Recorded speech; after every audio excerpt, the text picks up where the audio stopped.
In this video, I want to convince you that you need to start thinking about spending as much as humanly possible to acquire a new customer as possible. My name is Tracy Reuter, and if you haven't yet subscribed to our channel or it's your first time here, go ahead and hit the subscribe button and that little bell that's right next to it so you'll always be notified when we go live with new videos.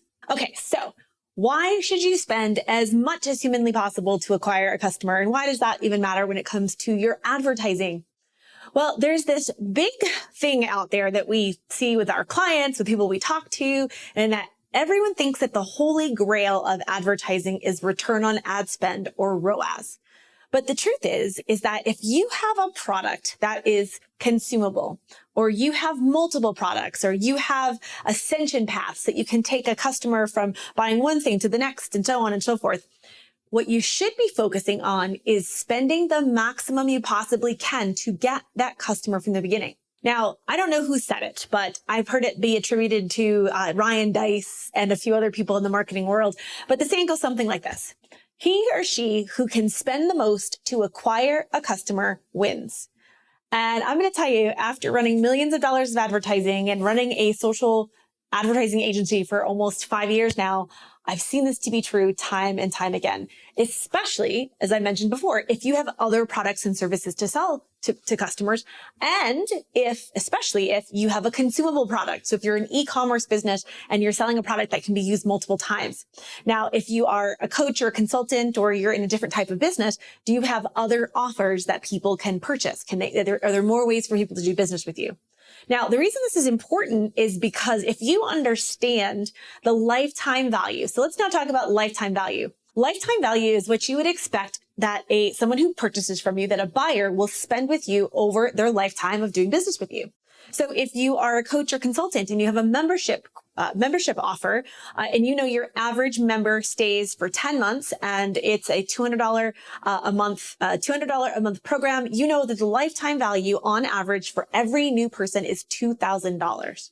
So first and foremost is if you can understand what the lifetime value is for your average client, that's going to put you ahead of the game.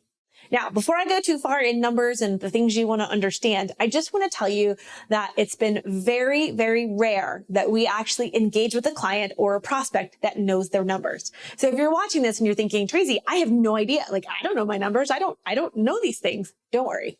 You're in really good company. But I want to help you. I want to help you change that. So number one is, what's the lifetime value? How often do they repurchase? How long do they stay with you? Are you on a retainer? What does that look like? So if you can understand what your lifetime value is, that is the first thing that you want to understand. The second thing that you want to understand is, what are your margins, right? So if you're in e-commerce, do you know what your EBITDA is? EBITDA stands for earnings before income, taxes, and depreciation. I think that's what it stands for.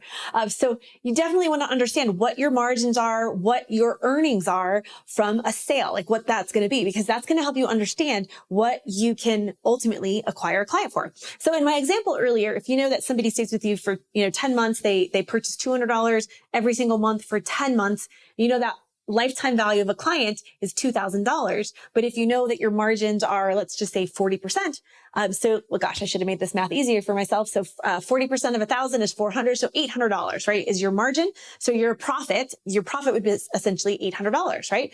So if you know that, I think my numbers are right, but I'm doing this live. This is not scripted. So basically what that tells you is, I can acquire somebody for this much. So if you know you're going to make profit $800 on somebody, you don't want to spend all $800 to acquire that client, but you also don't want to have the mindset to get the cheapest cost per acquisition possible. Because what might happen is you might be getting the wrong people, and you might not be growing. You might not ever be able to grow and scale at the rate you want to grow and scale.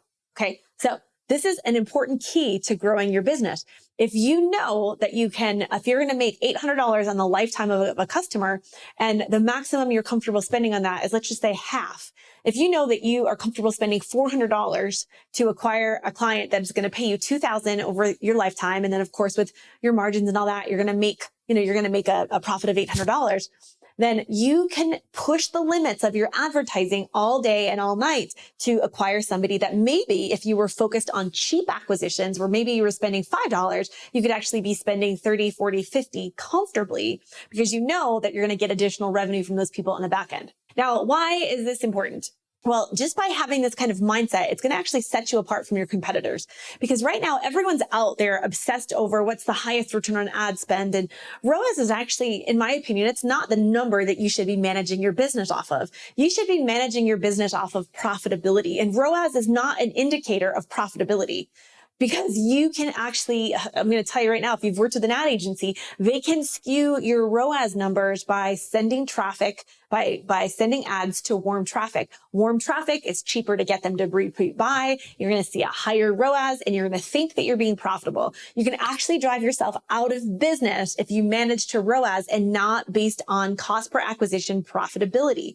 So you want to understand your numbers. You want to understand how many times they're going to repeat buy from you. And if you understand that, then you can increase your willingness to actually acquire new customers from cold traffic.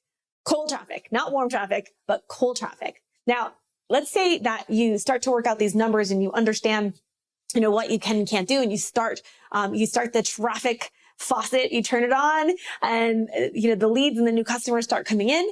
What you can do then is you can actually optimize the back end of your business. You can optimize your emails, you can optimize your offers so that you can get them to stay longer than 10 months, that you can get them to purchase more than $2,000. But by understanding the fundamental numbers up front, okay, understanding lifetime value, understanding your margins, understanding all of those things, and then having an aggressive mindset to be able to acquire at the highest amount possible, you're going to set yourself up for a great deal of success. Now, one other thing that I want to make sure that I hit on, because this really is important. You can know all your numbers and you can maximize and be aggressive and be confident on the front end of acquisition. But the other thing you have to take into consideration is cash flow. When are you going to be cash flow positive? So if you know that you are comfortable spending $200 to acquire a customer, but you're not going to get that money back for, let's say, 60 days, you could run into a cash flow issue. And this can become a little bit complicated because, let's face it, cash is king. We need to be able to get the money back so that we can pour that back into advertising. So make sure that as you're balancing these numbers that you're thinking about your cash flow as well. Because if you understand all those things, that it's going to give you the confidence that you need to invest your money wisely with your advertising so that you can outbid, you can acquire, outspend your competition so you can grow and scale your company at a faster rate. You are never going to grow and scale your business if you're obsessed over your ROAS numbers. You need to be looking more at what your cost per acquisition targets and goals are. And that's what you want to be managing to, and not necessarily return on ad spend. So if this is a little bit complicated and you know your numbers and maybe you're spending a lot on ads and you need a little bit of help, I want to encourage you, if you haven't yet already, then go ahead and get our 3 Pillars mini class. This is where we talk about how to build a successful social ads in the long run, how to allocate your budget. You've got videos and worksheets, and it's free. And you can go to divinesocial.com/3 pillars. Now, if you've had success with scaling by understanding your lifetime client value and being able to spend as much as possible on your acquisitions, or if you have a question about that, go ahead and pop it in the comments below. I would love to hear from you. And if you've got a question about anything as it pertains to social ads, Facebook ads, Instagram ads, pop a comment below and I'd be happy to answer your questions. So my name is Tracy Reuter, and I will see you next time.